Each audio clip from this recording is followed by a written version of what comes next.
अन्नपूर्णा अन्न हे पूर्ण ब्रह्म या चॅनलमध्ये तुमचं सर्वांचं हार्दिक स्वागत.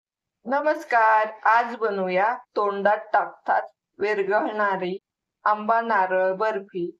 आंबा नारळ बर्फी बनवण्यासाठी लागणारं साहित्य: हा ओला नारळ घेतलाय, मिक्सर मधून बारीक करून घेतलाय.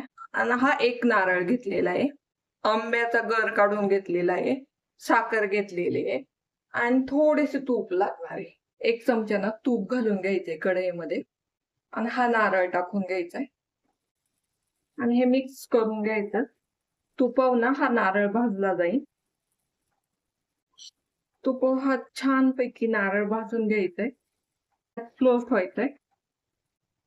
साखर टाकून घेऊ. आंबा जसा गोड आहे ना त्या प्रमाणात साखर टाकून घ्यायचंय.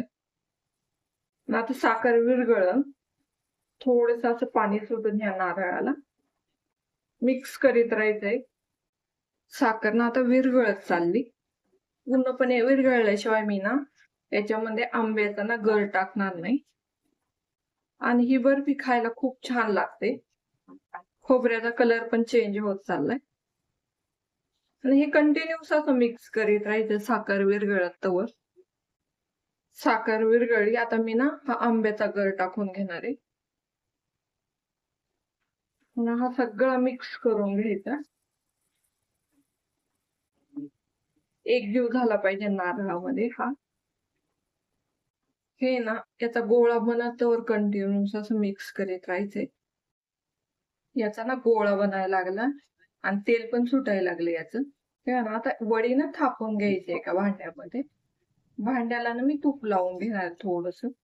भांड्याला ना तूप लावून घ्यायचं असं, म्हणजे वडी एकदम इझिली निघली जाईल.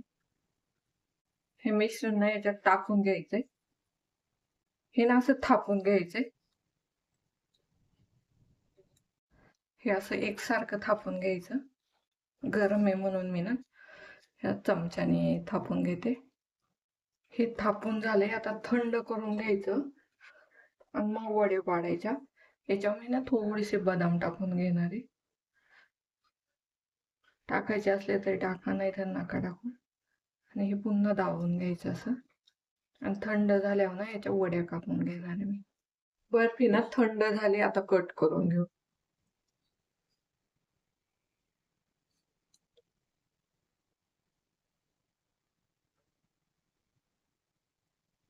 एक ना पीस काढून दाखवते.